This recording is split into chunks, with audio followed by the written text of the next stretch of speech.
Bueno, amados hermanos, esta es nuestra primera serie como iglesia bíblica Gracia Soberana.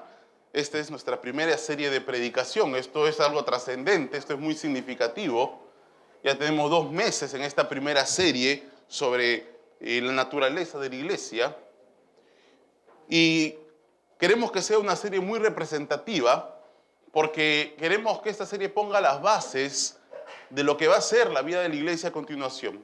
Si nosotros queremos que la iglesia del Señor crezca, Él va a tener que levantar obreros, va a tener que levantar siervos, pastores en esta congregación. Y dentro de ese proceso, nosotros queremos equipar a la iglesia con el conocimiento y con los criterios bíblicos para que ustedes sepan reconocer a quienes Dios está levantando. Anhelamos que aquí Dios esté inquietando el corazón de muchos hermanos y anhelamos que esto nos pueda permitir en el futuro plantar iglesias hijas, seguir avanzando con el evangelio, enviando obreros a la mies que es mucha y que los obreros son pocos. Por eso, hermanos, es que es tan importante que ustedes sean partícipes de este proceso, conociendo y equipándose, no solamente para evaluarnos a nosotros, los obispos de esta iglesia, sino también para que ustedes puedan ir reconociendo en quién Dios está también poniendo ese llamado para ser los que continúen con la extensión del evangelio. Hermanos, es un tiempo muy significativo, muy precioso, es una responsabilidad muy grande que ustedes tienen. Es por eso que hemos empezado durante esta serie analizando lo que es la naturaleza de la iglesia. Hemos visto cuál es la naturaleza de la unidad de la iglesia, el concepto bíblico de unidad en la iglesia, el concepto de autoridad en la iglesia. Y hace 2 semanas hemos empezado con conocer cuáles son los requisitos de los pastores de la iglesia, para que ustedes puedan conocerlos, puedan evaluarnos y también reconocerlos. Y hemos empezado por ver el llamado, cómo es el llamado de Dios, cómo Dios va poniendo en el corazón ese amor irrenunciable en el cual la persona no se ve en ninguna otra actividad en su vida que no sea sirviéndole por completo a Él como obispo de la iglesia, como pastor de la iglesia. Y la semana pasada ya hemos empezado a ver las características de un pastor y hemos empezado por ver las características morales del pastor, cómo es su carácter moral. Y hoy vamos a ver la segunda parte del carácter moral del pastor. Así que estamos viendo hoy las características morales del obispo y la parte 2, ¿ok? Parte 2 del carácter moral del pastor. Y esto está en el verso 3 de 1 Timoteo, capítulo 3. Pero antes de que lo busquen, hermanos, quisiera mencionarles que es tan trascendente e importante esto en la vida de la iglesia, porque hoy y siempre el mayor problema o el mayor riesgo que ha tenido siempre la iglesia del Señor no ha estado tanto en la persecución que hay contra la iglesia siempre, porque el que quiere vivir piadosamente padecerá persecución indefectiblemente, es una característica de la piedad, de la vida de piedad. No ha estado el mayor riesgo en las ideologías y falsas doctrinas o en las ideologías del mundo o en la inmoralidad del mundo o en las enfermedades o en las guerras, sino que el mayor riesgo de la iglesia ha estado siempre en su liderazgo. Y el mayor problema de la iglesia a nivel mundial siempre ha sido el liderazgo de la iglesia. Si nosotros leemos las cartas pastorales a Tito, a Timoteo, nos vamos a dar cuenta que la principal preocupación de Pablo era el liderazgo de la iglesia, o maestros que se metían encubiertamente en la iglesia y comenzaban a adquirir cargos y ocupaciones de liderazgo.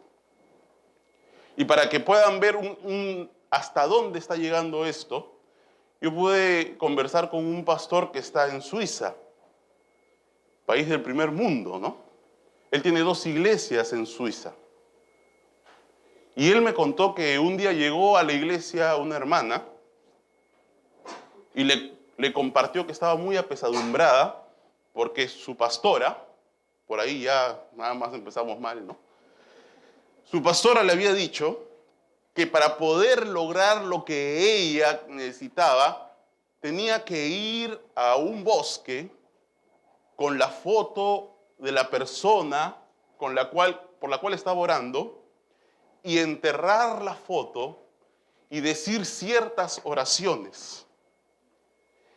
Y el pastor escuchó esto y le dijo, dile a tu pastora que eso no es cristiano, eso es paganismo y eso es brujería. Así que la hermana obediente fue y se lo dijo, ¿no? Pero pasó mucho tiempo y no la volvió a ver a esta hermana. Preocupado el pastor. Hasta que después de mucho tiempo, esta hermana regresa. ¿Y qué tal? ¿Cómo te fue? Bueno, pastor, disculpe, yo estaba con mucha carga de conciencia hacia usted. No quería volver a verlo porque me sentía mal con usted.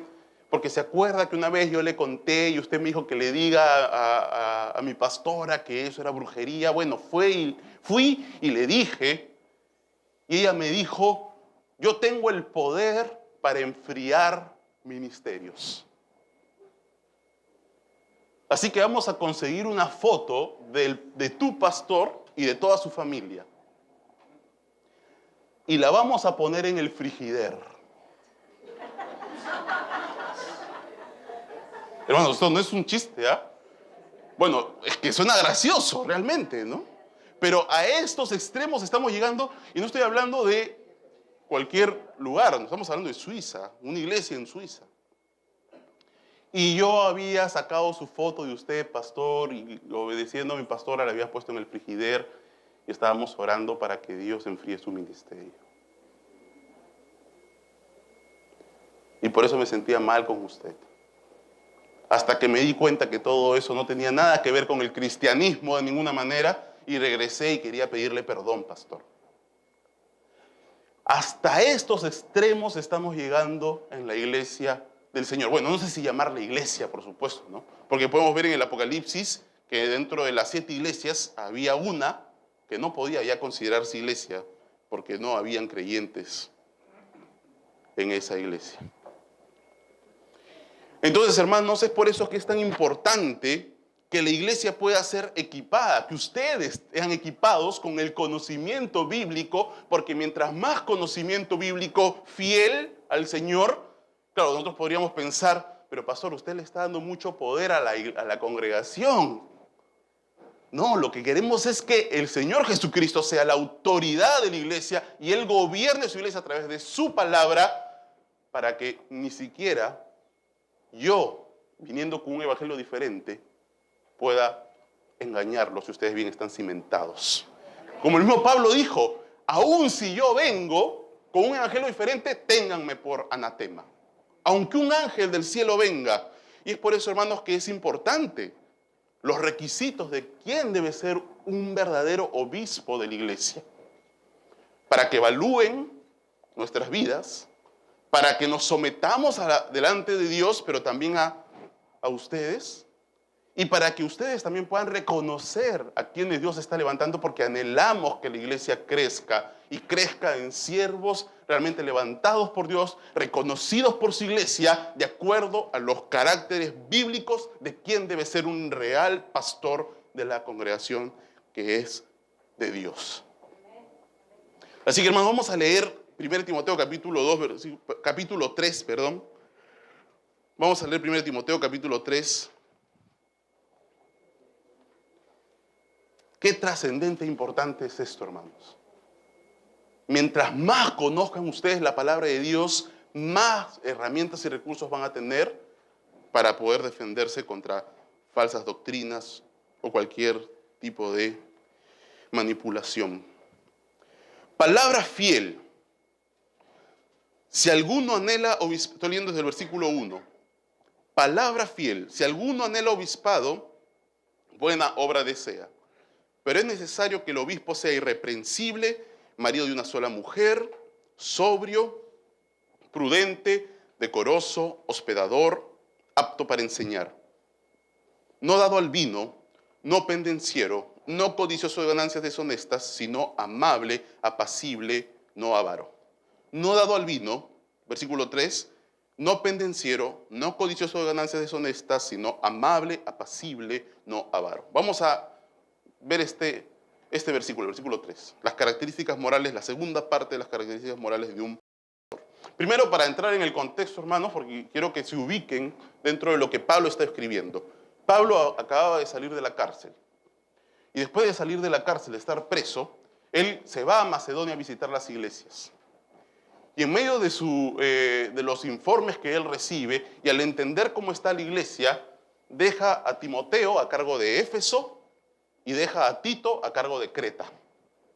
Y lo que le escriben en las cartas pastorales, ustedes pueden leer las cartas pastorales, es casi todas las cartas pastorales advertencias sobre los falsos maestros, advertencias sobre el liderazgo en la iglesia, advertencias sobre las doctrinas que estaban entrando dentro de la iglesia a través de estos falsos maestros.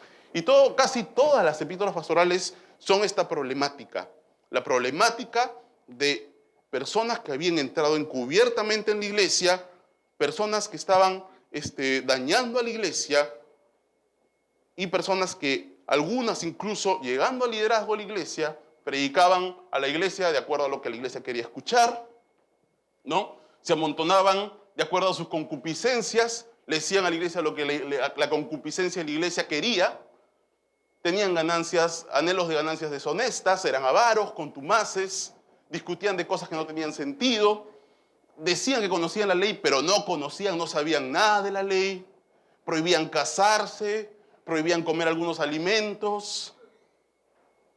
Todo esto, que era el panorama, es lo que hace que Pablo le dice a Timoteo, Timoteo, así como yo te rogué, así te mando hoy de nuevo.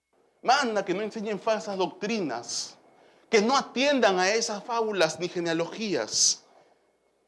Porque si no, se va a ir el verdadero amor en la iglesia. Va a comenzar a haber una fe fingida dentro de la iglesia. Eso es lo que le está diciendo Pablo a Timoteo en el primer capítulo de Timoteo. Te mando que hables esto.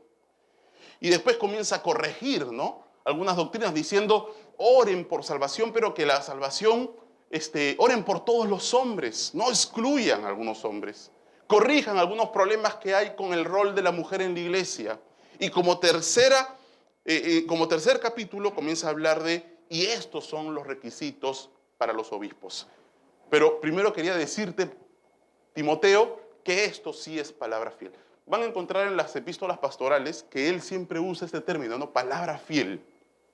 Porque él quiere disgregar y quiere que sea claro que entre todo lo infiel que había en ese momento, doctrinas, ideologías que estaban entrando en la iglesia, habían cosas que se manejaban dentro de la iglesia que eso sí era palabra fiel.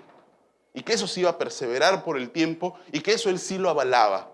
Y una de estas palabras fieles era, si alguno en el obispado buena obra desea, Timoteo. Pero hay que tener claros los requisitos. Ahora, estas personas eran hombres muy hábiles, ¿no? Porque se metían a las casas por lucro, se llevaban a las jovencitas llenas de pecados, dice en Tito, y amontonaban gente que querían escucharlo. O sea, hábiles en oratoria eran. Tenían capacidad de exposición, sí. Eran muy buenos en todo, menos en la piedad.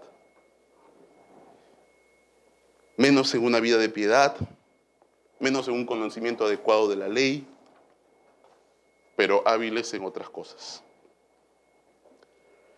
¿Saben qué, hermanos? Esto es una reflexión, porque el término supervisor, porque eso es realmente la traducción exacta. Cuando dice, si alguno anhela obispado, lo que está diciendo, si alguno anhela ser un intendente, un supervisor de la iglesia, eso es importante, hermanos, porque en el tiempo en el cual se escribe esto, el supervisor, el intendente, era alguien enviado por el Señor o por el rey.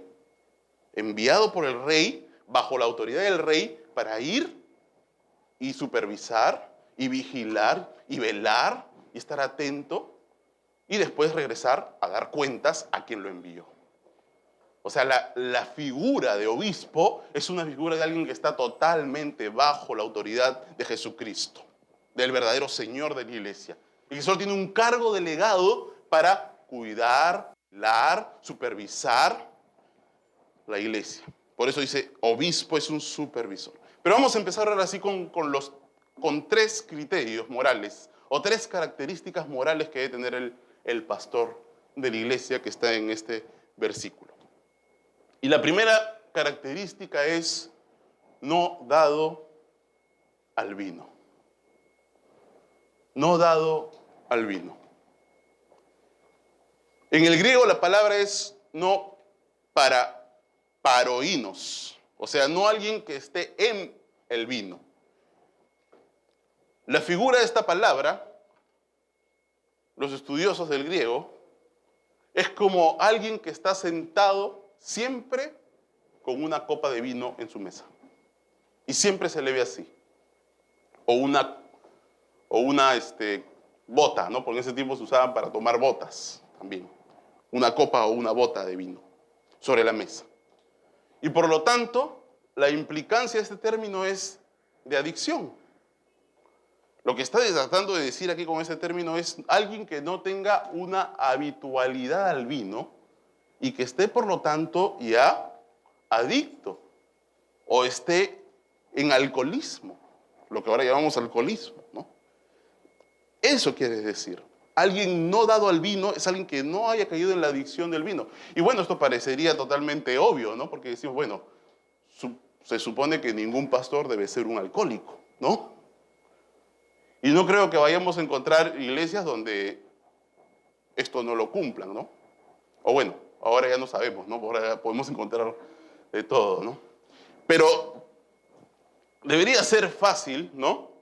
Encontrar o verificar que en una iglesia el pastor no tiene que ser alguien alcohólico, ¿no?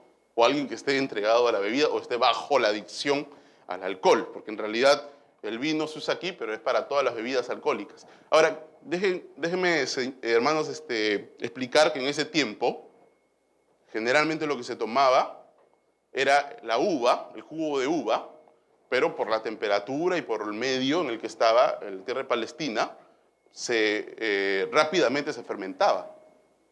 Se fermentaba. Cuando los apóstoles estuvieron en Pentecostés, lo primero que hicieron cuando hablaron lenguas, ¿se acuerdan? En Hechos, la gente dijo, están llenos de mosto. Ese término mosto es cuando en el lagar, las uvas las pones en el lagar, antes de que pises las uvas, sale un líquido. El primer líquido, que es como el vino temprano, ¿no? El primer vino. Ese vino es mucho más concentrado en alcohol que el vino que se hace después cuando pisas la uva. Porque sale más concentrado, es la primera. Y ese cuando dicen están llenos de mosto, por eso les dicen están ebrios, ¿no? Porque el mosto era mucho más fuerte y era temprano en ese momento. Así que el vino se usaba como con funciones médicas también por el alcohol, y como en ese tiempo el agua no era como ahora purificada, no era agua potable, muchas veces la gente prefería tomar vino que agua, porque el agua podía hacer daño. Y es más, Pablo le recomienda a Timoteo, toma vino por causa de tu estómago, ¿no es cierto?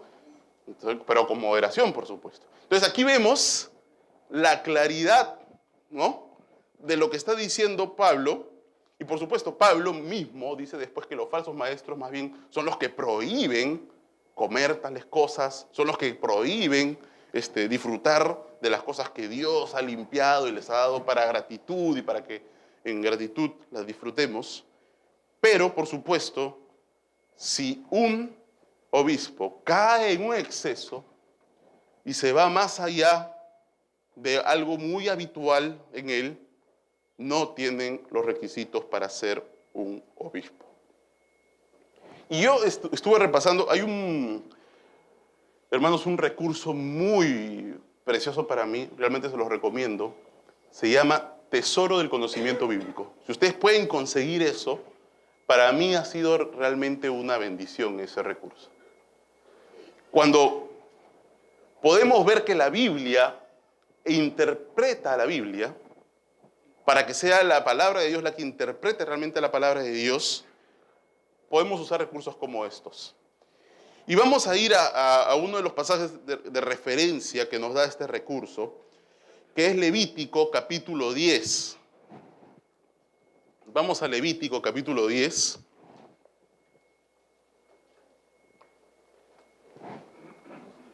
Y algunos de repente deben estar contentos, ¿no? El pastor dice entonces que sí podemos tomar, pero una copita nomás. Bueno, espérense, hermanos. Todavía no salen con conclusiones apresuradas. Levítico capítulo 10. Vamos a Levítico capítulo 10.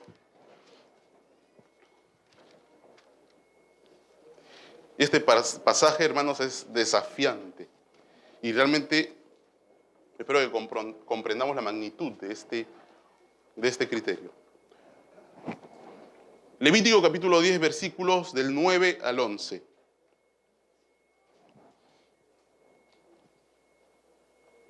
Desde el 8 vamos a leer. Y Jehová habló a Aarón diciendo: tú y tus hijos contigo no beberéis vino ni sidra cuando entréis en el tabernáculo de reunión. Ahí está la indicación. ¿Por qué? ¿Para qué?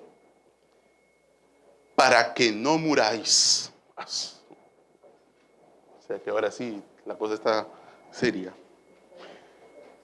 Estatuto perpetuo será para vuestras generaciones. ¿Para qué? ¿Cuál era el motivo de que no podían tomar vino? Versículo 10. Para poder discernir entre lo santo y lo profano, y entre lo inmundo y lo limpio, para enseñar a los hijos de Israel todos los estatutos de Jehová les ha dicho por medio de Moisés.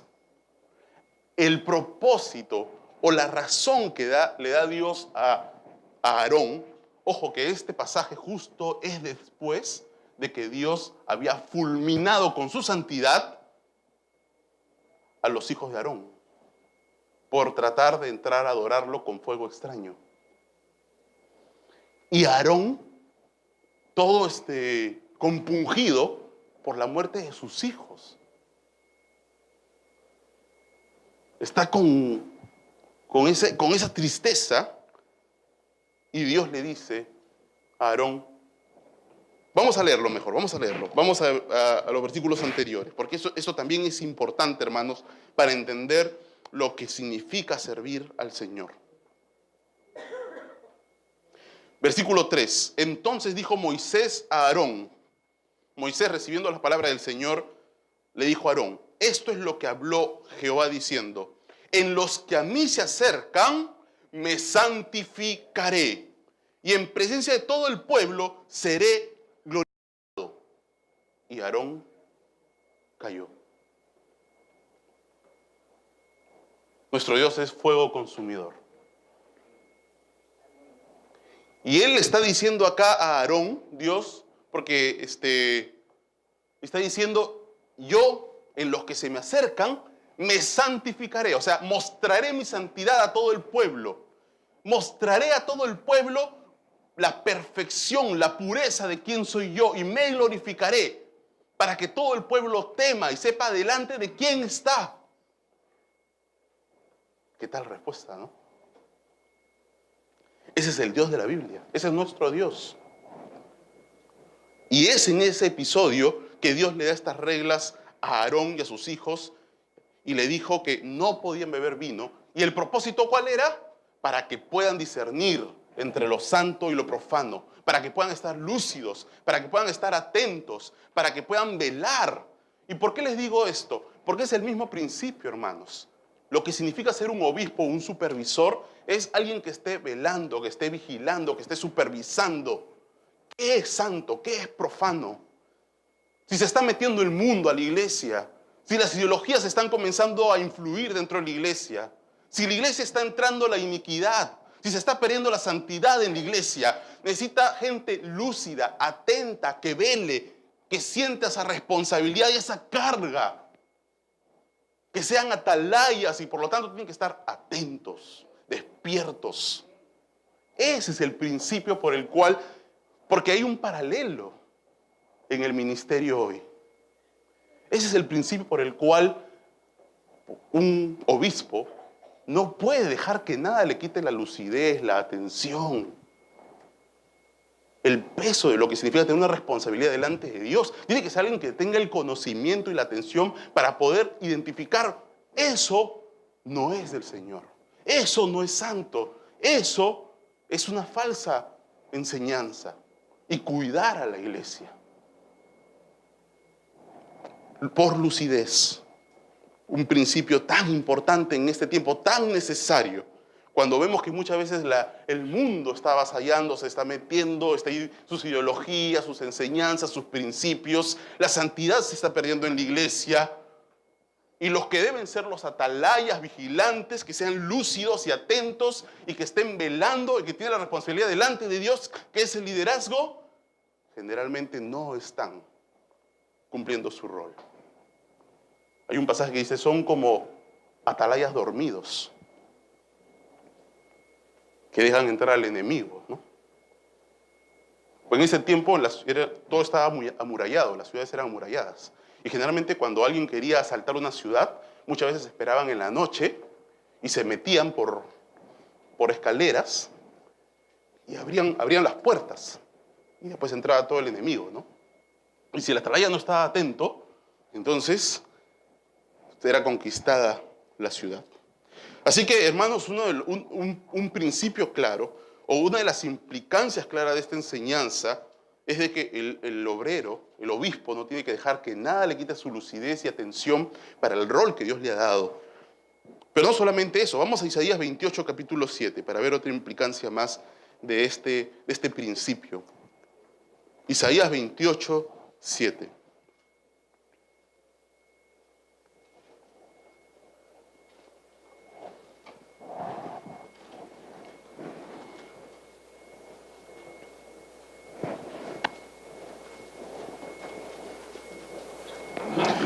Pero también estos erraron con el vino, y con sidra se entontecieron. El sacerdote y el profeta erraron con sidra. Fueron trastornados por el vino, se aturdieron con la sidra, erraron en la visión, tropezaron en el juicio. Dios necesita que los obispos tengan un buen juicio, que puedan discernir bien y por lo tanto que puedan juzgar equitativamente, de manera justa, y para eso tienen que tener claridad en su mente. Y el vino te quita la claridad.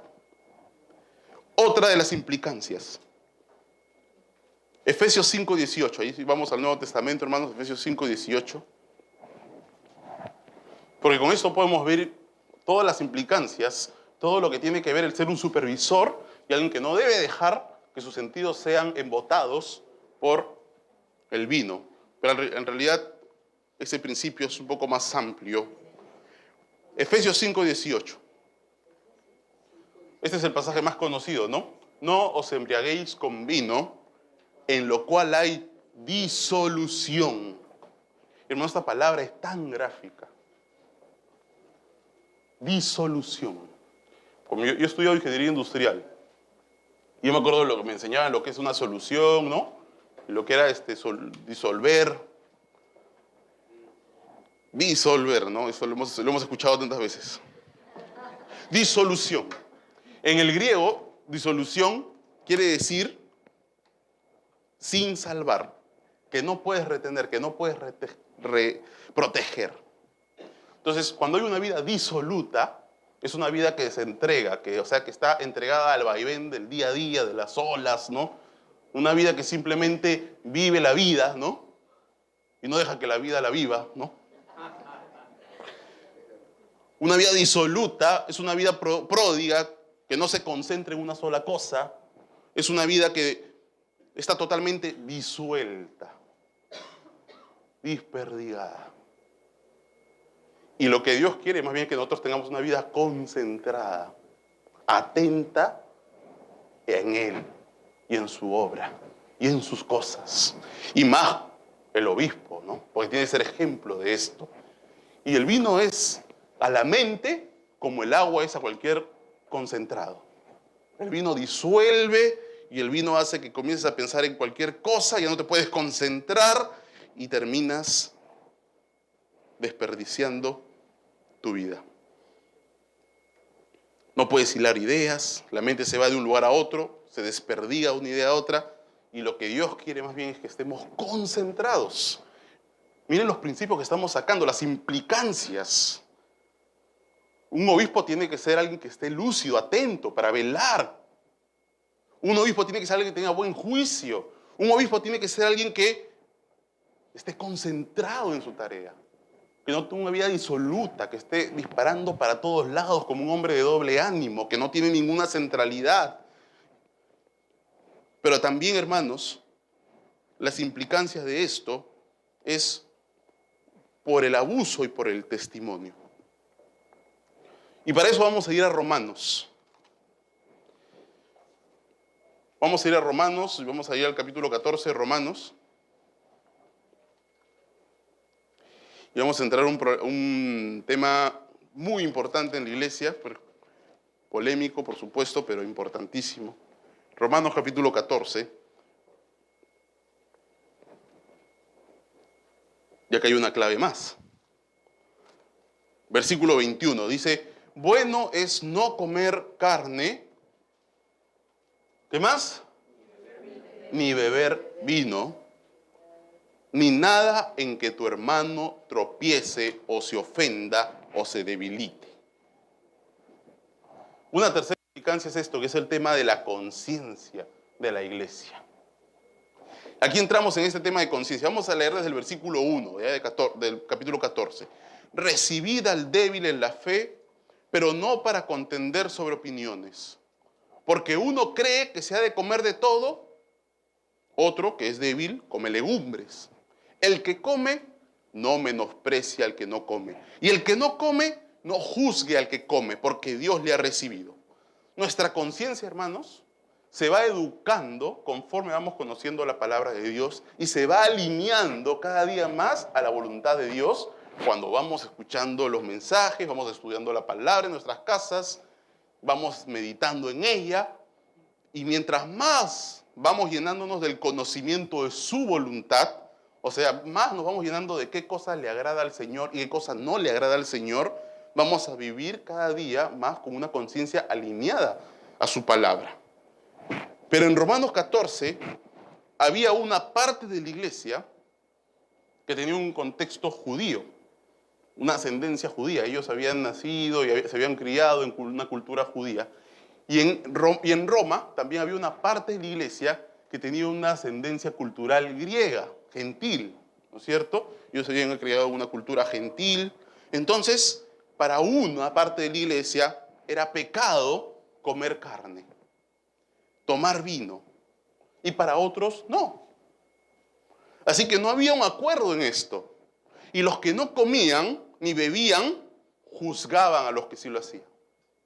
No debes comer carne, no debes beber vino. Y los que sí comían y bebían menospreciaban, despreciaban a los que tenían esos escrúpulos, esas convicciones personales fuertes y firmes, ¿no? Porque tenían convicciones firmes, pero los despreciaban por no tener la misma libertad que ellos.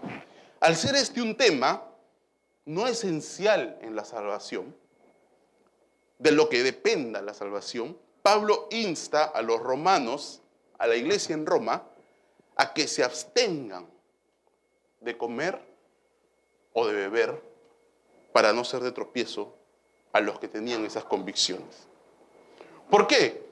Porque de repente en una reunión no le puedes explicar al hermano, ni no le puedes dar todos los argumentos bíblicos por qué el tomar vino con moderación no es malo. O si le llegas a explicar, no necesariamente lo llegas a convencer en ese momento. O tal vez él tiene sus convicciones tan firmes que nunca lo convences. Entonces al final, en este tema, entonces abstente y no tomes. Para que haya unidad.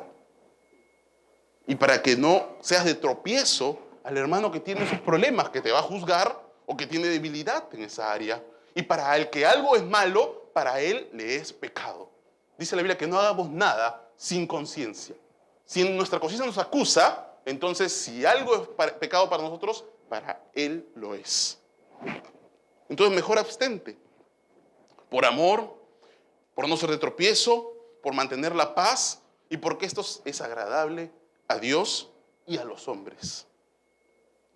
Yo me acuerdo que una vez me tocó dar una clase en la selva sobre misiones.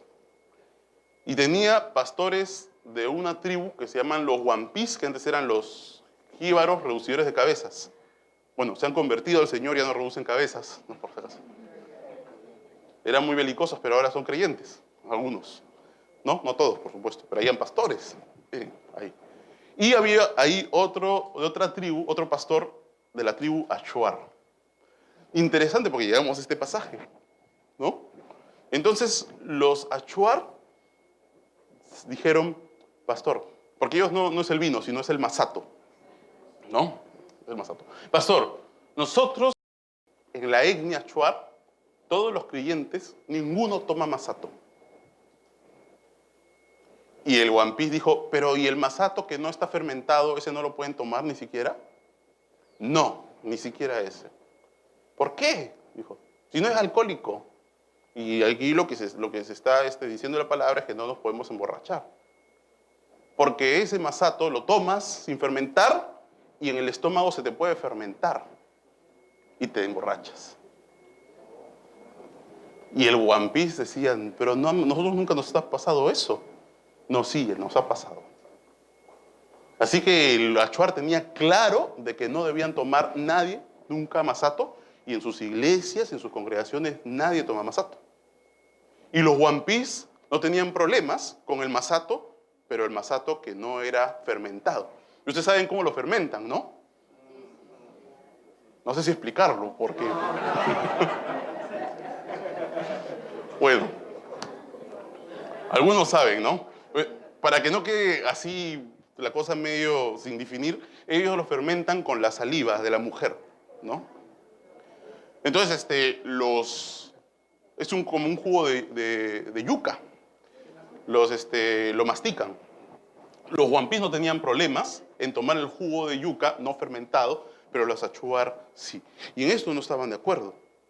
Así que al final la conclusión fue, nos abstenemos para poder ser cuerpo de Cristo y no tener nada que sea de tropiezo al hermano y lo haga tropezar.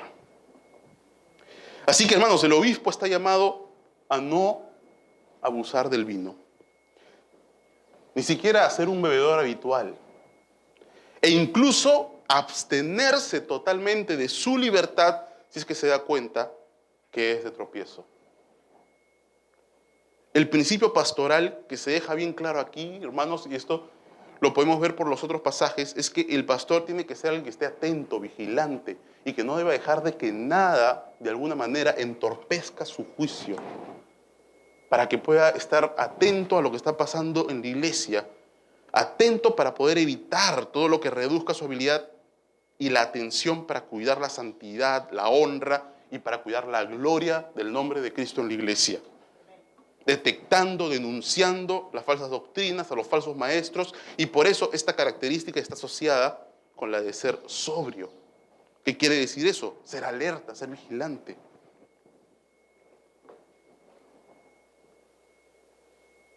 Hay mucho relajamiento moral hoy en las iglesias, porque hay muchos que no tienen, aún sin caer en estos extremos, no tienen esa lucidez, esa atención para estar vigilantes de la vida de lo que es la iglesia. Vamos a ir a la segunda característica. No solo no dado al vino, sino no pendenciero. No pendenciero. Y esto lo podemos unir con las siguientes características que dice ahí, sino amable, apacible. No pendenciero, y está relacionado con lo que está al final del versículo, sino amable, apacible. No pendenciero, sino amable y apacible. Y pendenciero, no usamos mucho esa palabra, ¿no? Ahora, en algunos ha adquirido una connotación muy negativa, ¿no? Incluso. Para poder entenderlo, hermanos, en ese tiempo, pendenciero es alguien que golpeaba, un golpeador, alguien que hería con el puño, un hombre violento, un pleitista, alguien que causa heridas en la conciencia de sus hermanos, alguien contencioso, un peleador que le gusta la pelea, un peleador que le gusta herir a la gente. Hoy día le podríamos llamar un belicoso, ¿no? un agresivo, un violento. Tito también lo usa y algunos lo usan como sinónimo de contencioso. Pero si entramos en el contexto de lo que estaba pasando en Éfeso, y vamos a ir a 1 Timoteo capítulo 1, versículo 4, para poder darnos cuenta por qué es el de esta característica, cuál es la razón, el propósito de esta característica. No alguien que sea un pleitista, un vendenciero, un golpeador. Miren 1 Timoteo 1, 4. La situación de la iglesia era esta, ¿no? Ni presten atención a fábulas y genealogías interminables que acarrean disputas, más bien que edificación de Dios, que es por la fe. Así te encargo ahora. Pues el propósito de este mandamiento es el amor nacido de corazón limpio, de buena conciencia y de fe no fingida, de las cuales cosas, desviándose algunos, se apartaron a vana palabrería, queriendo ser doctores de la ley sin entender ni lo que hablan ni lo que afirman. O sea, ¿qué estaba pasando en Éfeso? Habían hombres que estaban trayendo fábulas judaicas irreales, genealogías interminables, y les gustaba disputar, discutir. Y las falsas doctrinas eran escuchadas, bueno, en ese tiempo no había YouTube, ¿no? No había Facebook. Hoy, más que por las conversaciones en las plazas o en los teatros, la gente llega a la iglesia con algunas preguntas, algunas cuestiones, por lo que escucha en Facebook, en YouTube, ¿no es cierto? Y ahora hay mucho, ¿no? Hay un desperdigado de una cantidad total de distintas fábulas y genealogías y que señales y que tantas cosas que están ahora expandiéndose, difundiéndose.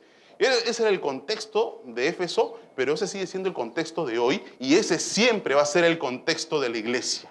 Y ese siempre va a ser el medio en el cual se va a mover el obispo.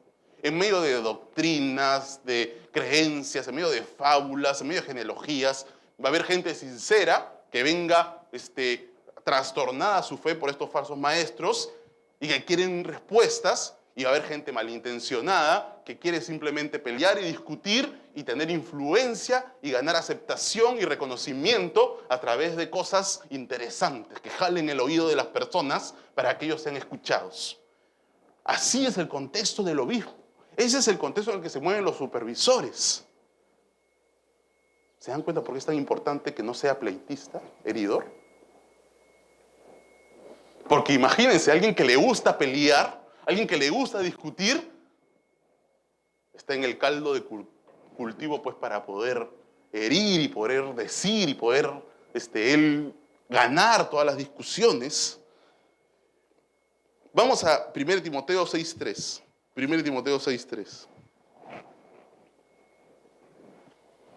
Para que podamos entender mejor aún el contexto. ¿Estamos ahí, hermanos? ¿Ya? Amén. Si alguno enseña otra cosa y no se conforma a las sanas palabras de nuestro Señor Jesucristo y a la doctrina que es conforme a la piedad, está envanecido, nada sabe y delira acerca de cuestiones y contiendas de palabras, de las cuales nacen envidias, pleitos, blasfemias, malas sospechas, disputas necias, de hombres corruptos de entendimiento y privados de la verdad, que toman la piedad como fuente de ganancia. ¿Qué dice? Apártate de los tales. Pablo le dice a Timoteo, apártate de los tales.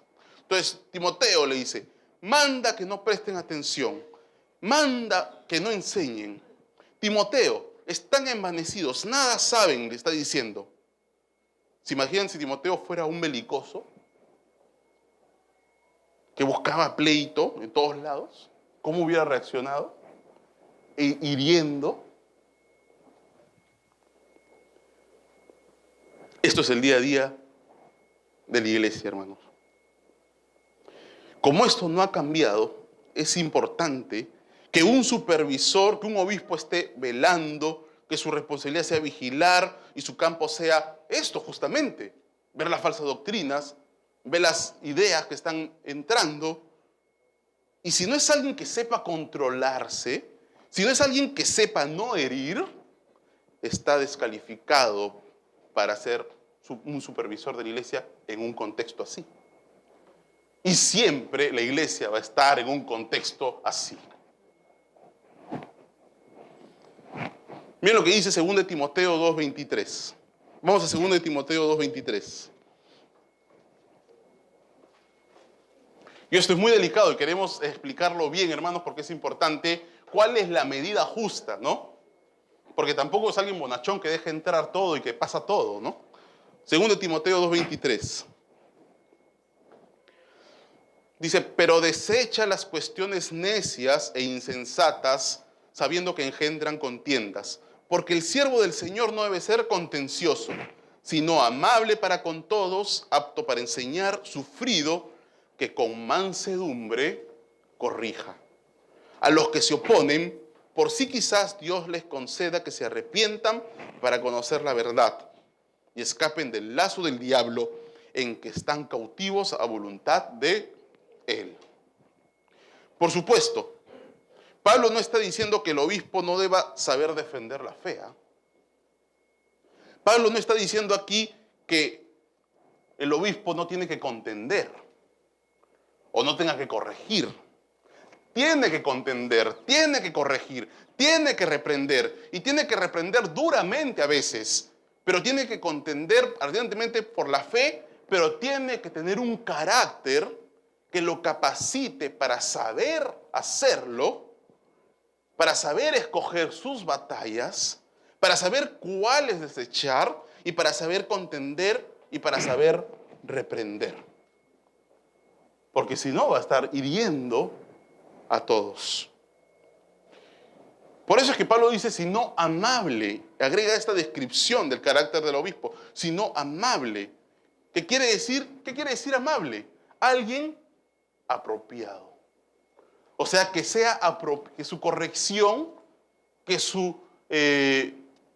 cuando corrija, lo haga apropiadamente. Que corrija apropiadamente, que corrija de manera moderada. Alguien que sea justo, equilibrado en su reprensión. O sea, no alguien que esté a algunos acusándolos de cosas menores y le esté pasando a otros pecados escandalosos. Que les recrimine las más mínimas pequeñeces a algunos, mientras que a otros los deje sin reprensión. Alguien amable es alguien que es justo también en su reprensión.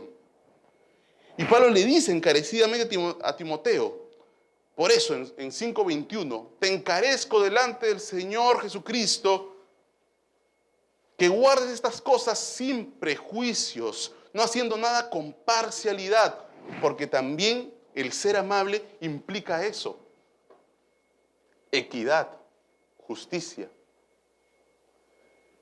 Y un obispo tiene que verse como alguien que está aplicando el mismo juicio y la misma medida a todos.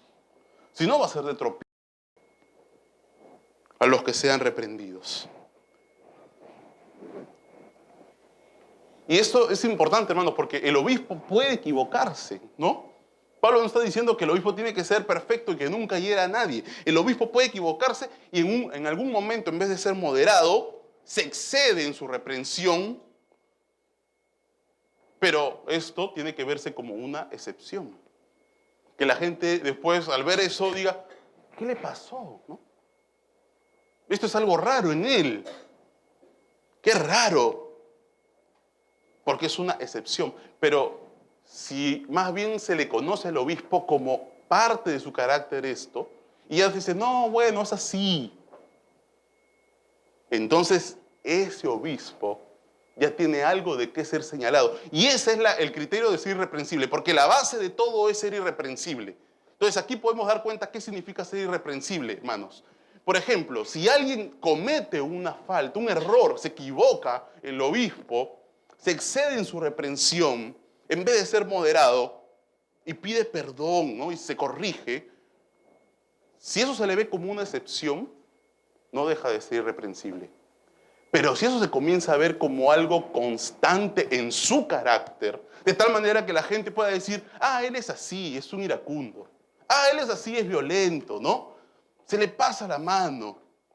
Ya no es irreprensible. Y por lo tanto, ya no es apto para ser obispo de la iglesia. No puede ser obispo de la iglesia. Eso lo descalifica. Y Dios nos ha dejado escrito las cualidades del pastor justamente para que podamos ser evaluados y podamos reconocer en otros quiénes realmente tienen este carácter, para que realmente podamos nosotros reconocer a quien Dios es el que está levantando. Y no por sus... Miren cuáles son las cualidades, ¿ah? No dice, es necesario que el obispo hable bien. Una de las cualidades es que sea apto para enseñar.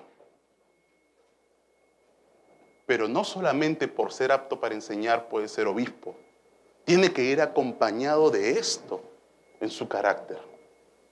Y si no tiene esto, entonces es alguien a quien Dios no ha equipado pues, para la tarea. Que sea apacible, que no pelee, que no rencilla, que no lucha, lo contrario de pendenciero, ¿no? Pero pastor, ahora me dirán, ¿y cómo entra aquí entonces? La pregunta sería, ¿no? Lo que Pablo le dijo a Timoteo, a Tito, de que tienen que contender ardientemente por la fe. Porque la pregunta sería, entonces ya, si tiene que ser apacible, tiene que saber corregir, que tiene que saber ser moderado en su corrección y no herir, ¿cómo entra esto que Pablo ha dicho? Que tiene que contender ardientemente por la fe, ¿no? Porque lo que nosotros necesitamos es ponernos en todo el espectro de la palabra. Y cuando comenzamos a leer todas las epístolas pastorales a Timoteo y a Tito, nos vamos a encontrar, hermanos, que el verdadero hombre apacible, el que es verdaderamente no contencioso y el que es amable, cuando tiene que ver con palabra fiel, cuando tiene que ver con la sana doctrina, Pablo le dice, enseña, reprende, exhorta, amonesta, manda, corrige, tapa la boca, habla, insiste en esto. Pero cuando en las epístolas pastorales comienzas a ver todo lo que tiene que ver con genealogías interminables, discusiones sobre la ley, fábulas judaicas y de viejas, así lo dice Pablo, no yo, vanas palabrerías, cuestiones necias e insensatas, ¿qué dice Pablo? Cuando hay estas cosas, huye, no atiendas, desecha, evita. ¿Se dan cuenta? ¿Por qué nuestro Señor Jesucristo, siendo manso y humilde, pudo apuntar a algunos y decirle generación de víboras? Porque ser apacible y ser manso no significa hipotecar la verdad, sino que significa saber que todo lo que tiene que ver con palabra fiel, todo lo que tiene que ver con sana doctrina, ahí tenemos que exhortar, reprender. El hombre apacible, no contencioso y amable, por ejemplo, hay un pasaje aquí cuando está frente a alguien que causa divisiones, ¿no? Y en el griego ahí es alguien que con herejías está creando sectas, es un sectario que está metiendo herejías en la iglesia y llevándose gente hacia una secta. Esa persona dice, incluso a esa persona, dice que después de reprenderlo 2 veces, después de eso, lo deseches. Timoteo le dice, Tito, perdón, eso le dice a Tito, después de reprender a esa persona 2 veces, no tengas nada que ver con él. No trates ya con él. Deséchalo por completo. Entonces hay una guía, hermanos, en las cartas pastorales de qué significa ser un hombre contencioso. El hombre contencioso es el que discute sobre todo, ¿no? Genealogías, fábulas, cuestiones. ¿Por qué? Porque le gusta. Porque quiere pelear, porque quiere discutir incluso cuestiones vanas. Y mientras ve una oportunidad para él ganar una discusión, entra y discute sobre la ley. Pero un hombre apacible, manso y humilde, como Jesucristo, por ejemplo, que es nuestro modelo, evita esas cuestiones necias y vanas. Pero en lo que es palabra fiel y sana doctrina, reprende, enseña, exhorta, amonesta, manda, corrige, tapa la boca, insiste.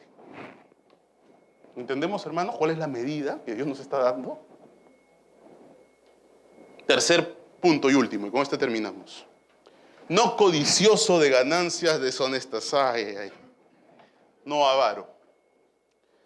Y esto es tan pertinente hoy, hermanos. No codicioso de ganancias deshonestas. Y aquí lo que está hablando Pablo, la palabra es una persona codiciosa, es de ganancias deshonestas, es alguien que está dispuesto a rebajar su carácter moral con tal de ganar más beneficios para él, alguna ganancia. Porque no necesariamente tiene que ser económica. Cualquier cosa que quiera ganar, prestigio, reconocimiento, fama, influencia, poder, cualquier cosa, pero está dispuesto a rebajar su carácter moral. Pero no solamente eso, esto está asociado con la última de las características de este versículo, que es no avaro. Y el avaro no necesariamente cae en inmoralidad, pero ama tanto el dinero que eso se vuelve su Dios. Y solo vive para tener y para retener. Su tesoro está puesto aquí. Y no necesariamente cae en cosas deshonestas, no necesariamente cae en engaños o trata de ganar de alguna manera deshonesta o inmoral, pero como su ídolo es el dinero, solo vive para eso y lo termina consumiendo ese engaño, el engaño de las riquezas, porque al final nada le trae de satisfacción ni de realización ni de plenitud el dinero, ¿no es cierto? Es un engaño, como lo dice la palabra de Dios. No codicioso, no avaro. Tenemos que otra vez que repasar el contexto, hermanos. Y ya los que han estado los miércoles, y por supuesto los invito a todos a estar los miércoles a las 8 en el estudio, entienden un poco el contexto de Éfeso. En Éfeso había gente rica, de muchos recursos.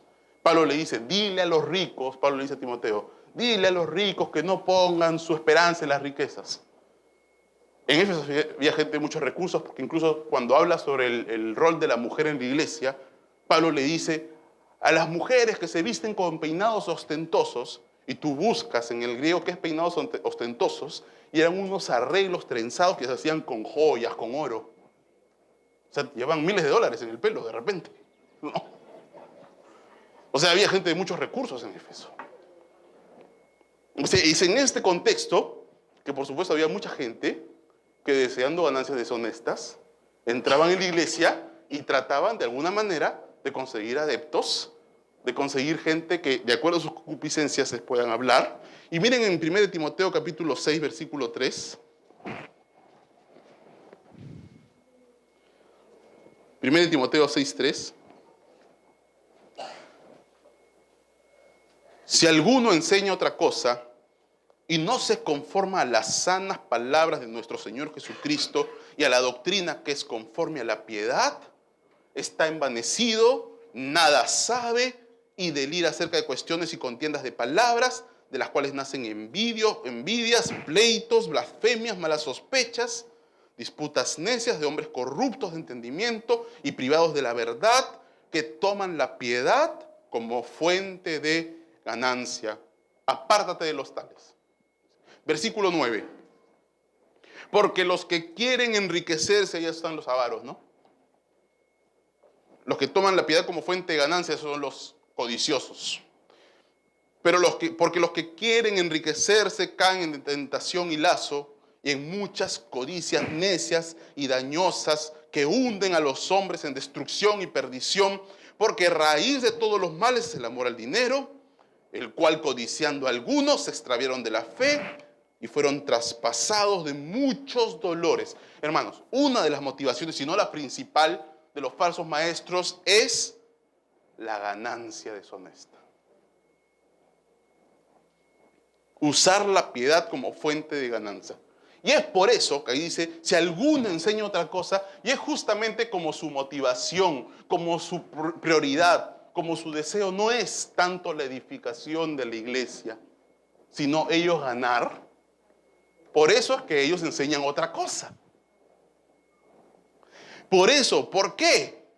Su enseñanza no es como la enseñanza de Cristo, sino que se adaptaba a lo que la gente quería oír.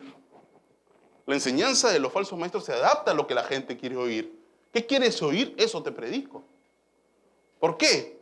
Porque lo que yo quiero no es que oigas la verdad y te edifiques, sino lo que quiero es adeptos. Y la gente se va, dice que en los postreros tiempos la gente se va a acumular gente que le enseñe de acuerdo a sus concupiscencias. Eso es lo que pasa. Porque su objetivo es ese, usar la piedad como fuente de ganancia. No que ellos crezcan en la piedad, sino usar la piedad. Por ejemplo, al falso maestro no le conviene, porque tiene otros intereses, enseñarle a la iglesia que sean como Jesucristo. No les conviene. No les conviene ayudarles a que crezcan en una vida sacrificial. No les conviene edificarlos. No les conviene a la iglesia amonestarlos. No le conviene denunciar el pecado al falso maestro, porque se le va a la gente. No le conviene hacer que su carne de la iglesia se siente incómoda, porque si no se le van. Así que no les importa si los tienen en una Venezuela, como una Venezuela espiritual. Ustedes saben lo que está pasando en Venezuela, ¿no? Digamos que algo así, pero a nivel espiritual, es lo que pasa en las iglesias que tienen gente que más están interesadas en su bienestar que en realmente edificar a la iglesia. Con hambre espiritual, muertos de hambre de verdadera palabra, sin verdadera reprensión. Su prioridad y sus intereses no es que avancen en una vida de santidad, no es que avancen en una vida de piedad, no les interesa como su prioridad llevarlos a una vida de plenitud y de gozo en el solo Cristo como mi gozo, solo Cristo como mi realización, solo el conocimiento de Cristo como mi mayor bien, como mi mayor ganancia. No, eso no quieren enseñar. Al contrario. Más bien para ellos es más conveniente, para los falsos maestros, es más conveniente llenar a las ovejas de codicia. Como ellos son codiciosos, de ganancias deshonestas, usan la codicia con la teología de la prosperidad para poder tenerlos como la motivación para mantener a la iglesia haciendo lo que ellos quieren. Para manipularlos y para que les den a ellos mismos, a los mismos maestros de la prosperidad. ¿Qué van a enseñar la importancia y la trascendencia de mortificar la carne cada día? Menos, pues. Si ellos aprenden contentamiento, si la iglesia aprende contentamiento, entonces ya no tienen su principal argumento para manipularlos. Si la iglesia aprende que gran ganancia es la piedad acompañada de contentamiento, entonces, ¿cómo van a seguir jalando a la gente los falsos maestros? Por eso es que no enseñan la piedad, por eso es que enseñan otras cosas. Por eso dice en 2 Timoteo 3:1, también debes saber esto, que en los postreros días vendrán tiempos peligrosos. ¿Por qué? Vamos a 2 Timoteo 3:1 y con esto terminamos, hermanos, ahora sí, aunque ya he dicho hoy varias veces eso, he dicho, ¿no? Pero 2 Timoteo 3:1, también debes saber esto, que en los postreros días vendrán tiempos peligrosos. Bueno, los postreros días, hermanos, son los días desde la primera venida de Cristo hasta la segunda. Todo este tiempo es los postreros días. Y miren por qué son peligrosos. ¿Por qué son peligrosos? ¿Cuál es la razón del peligro? Vendrán tiempos peligrosos. ¿Por qué? Porque habrá persecución. ¿Dice eso? La principal razón de que sean peligrosos estos tiempos es porque habrán hombres amadores de sí mismos, avaros, vanagloriosos, soberbios, blasfemos, desobedientes a los padres, ingratos, impíos, sin afecto natural, implacables, calumniadores, intemperantes, crueles, aborrecedores de lo bueno, traidores, impetuosos, infatuados, amadores de los deleites más que de Dios, que tendrán apariencia de piedad, o se está hablando de gente dentro de la iglesia, pero negarán la eficacia de ello, a esto se evita. ¿Se dan cuenta, hermanos? ¿Por qué los tiempos son peligrosos? ¿Por la persecución, por las enfermedades, por las hambrunas, por las guerras? No, por el liderazgo dentro de la iglesia, por la gente que entra a la iglesia a enseñar por distintas motivaciones, por los que tienen la piedad como su apariencia, pero la niegan en su vida diaria. ¡Qué increíble, hermanos! ¡Qué tremendo es esto! ¿Cuál es la responsabilidad real del liderazgo de la iglesia en todo lo que está pasando en la iglesia a nivel mundial? ¿Por qué los tiempos son peligrosos? ¿Por qué es el riesgo en la iglesia? ¿Por qué el problema en la iglesia? Por eso es que el que quiera hacerse maestro, tenga en cuenta que recibirá mayor condenación. Es una de las características de este tiempo. Los postreros tiempos son tiempos que desde la primera venida de Cristo a la segunda. Y es una característica de este tiempo, gente que encubiertamente entró a la iglesia, pero en realidad ama más su bienestar, ama más su gloria personal, ama más sus deleites que a Dios. Ese es el mayor peligro de la iglesia hoy y siempre. Por eso es que el mayor responsabilidad y para nosotros lo más gozoso de esto es poder equiparlos ustedes con un criterio adecuado para saber discernir quiénes bíblicamente son realmente obispos de Dios y quiénes no lo son. ¿Y quiénes son obispos de Dios? Los que no son dados al vino, o sea, personas que no se dejan quitar su habilidad de estar lúcidos, con buen juicio, de denunciar el pecado, de velar por la iglesia, de los que incomodan tu carne, los que te denuncian tu pecado, y que cuando vienes aquí te sientes incómodo. ¿Quiénes son realmente las características de los obispos? Los no pendencieros, o sea, hombres que tengan el carácter para saber corregir apropiadamente, y los no codiciosos ni avaros, hombres que tengan una motivación limpia para la edificación de su iglesia y para la gloria de Cristo, y no para su bienestar personal o cualquier tipo de ganancia personal. Que eso no sea su motivación.